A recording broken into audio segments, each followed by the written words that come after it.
আসসালামু আলাইকুম। ওয়ালাইকুম আসসালাম। তোমরা কেমন আছো?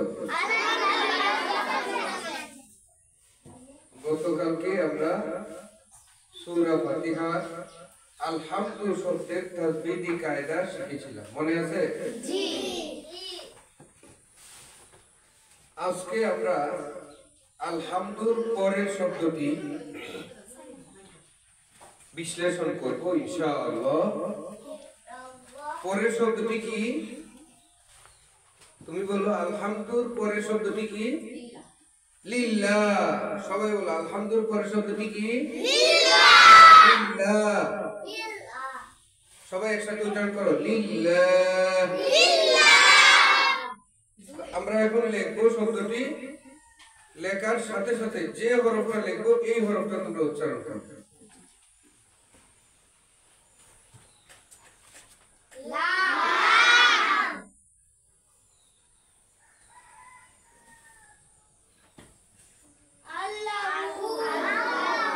আল্লাহু। এখানে যদি আলিফ না থাকে আল্লাহু হবে? তাহলে কি আছে? লাম লাম হা। কি আছে? লাম লাম হা। লামের নিচে জের দিলাম, কি হলো? লি। লি। এই লামের মধ্যে তাসদীদ দিলাম, কি হলো? লিল। লিল। কারা জবর দিলাম, কি হলো? লা। লিল্লাহ। লিল্লাহ।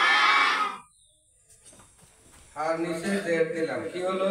লিল্লাহি। আলহামদুলিল্লাহি।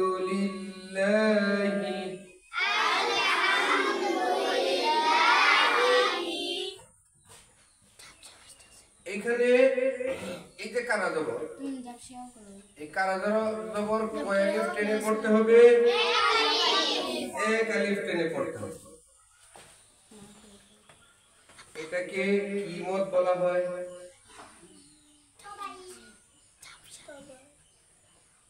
কি মদ বলা হয়? মাশাআল্লাহ, মদ্দে তবাই। মদ্দে তবাই। কারা জবর কারা জের উল্টা পেশ। কারা জবর কারা জের উল্টা পেশ। মদ্দে তবাই। মদ্দে তবাই। অপর নাম মদ্দে হাকিকি। অপর নাম মদ্দে হাকিকি। অপর নাম মদ্দে আসলি। অপর নাম মদ্দে আসলি। কয় আলিফ?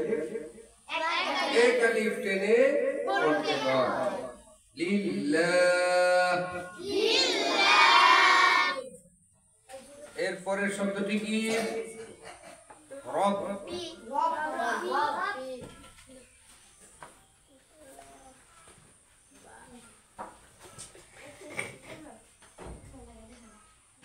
র জবর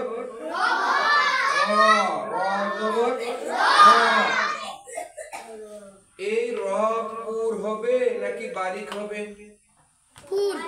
পুর হবে। মাশাআল্লাহ। কেন? রর মধ্যে জবর কিংবা পেশ হলে পুর করে পড়তে হয়। বলো।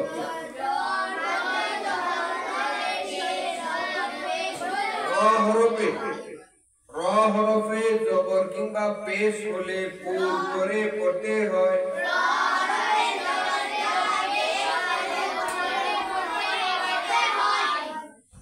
সবাই বুঝতে পারছো? ঠিক আছে।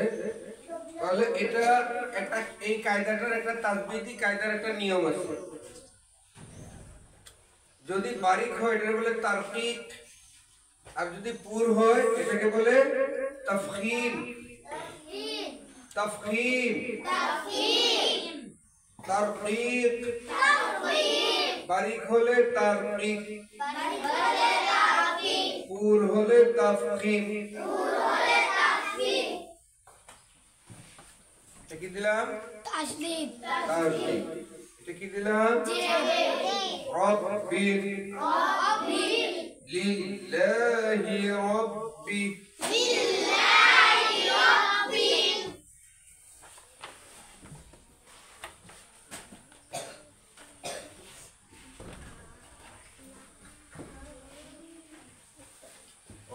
রব্বিল আলামিন। কুরআন শরীফের মধ্যে কিন্তু এখানে আলিফ নাই, ওই যে আন, এখানে খাড়া জবর আছে। কি আছে? আলামিন।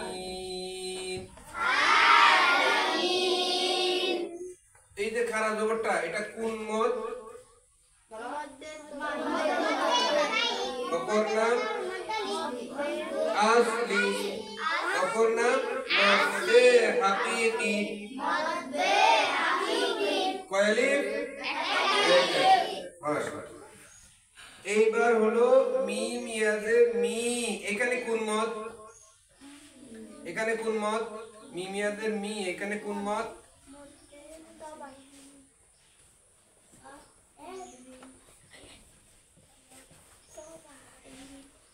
মদ্দে আসলি, মদ্দে তবঈ, মদ্দে হাকিকি। কয় আলিফ? মনে থাকবে? আচ্ছা, এখন কথা হলো এই পর্যন্ত কিন্তু মাদ্দে আসলি, এই পর্যন্ত মাদ্দে আসলি, কিন্তু এখানে যাওয়ার পরে এখানে একটা আয়াত আছে। কি আছে? একটা আয়াত আছে।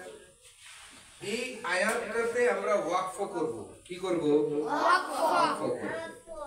এখানে আয়াতের চিহ্ন আছে, আর এই ওয়াকফটা করতে হলে নুনকে সাকিন করে পড়তে হবে। নুনকে সাকিন করে পড়তে হবে। আলামিন। তো এখানে কি মূলত সাকিন ছিল? ছিল না। অস্থায়ী ভাবে আমরা এই সাকিনটাকে আনলাম, অস্থায়ী ভাবে। হ্যাঁ, এটা অস্থায়ী ভাবে। অস্থায়ীর আরবি হলো আরিজি। অস্থায়ীর আরবি কি? আরিজি। ওই আরিজি সাকিনটা আমরা আনলাম। এখন এই যে আরিজি সাকিন আমরা আনলাম, এই জন্য এই ওই যে মধ্যে আসলি, এই কায়দাটা এখন আর থাকবে না। তোমরা এখন এটা ভুলে যাও। এখন হয়ে গেছে মধ্যে আরিজি, মধ্যে আরিজি। চোখ নাই? এখন হলো কি? মধ্যে আরিজি। এখন আর মধ্যে আসলি বলা যাবে না। কি বলতে হবে? মধ্যে আরিজি, মধ্যে আরিজি। কয় আলিফ? 3 আলিফ। মধ্যে আরিজি কয় আলিফ? 3 আলিফ। বলো, মধ্যে আরিজি প্রকারে পড়া যায়? 3 প্রকারে পড়া যায়। কসর, তাওয়াসসুত, তুল। কসর, তাওয়াসসুত, তুল। কসর এক আলিফ, তাওয়াসসুত 2 আলিফ, তুল 3 আলিফ কিংবা 4 আলিফ।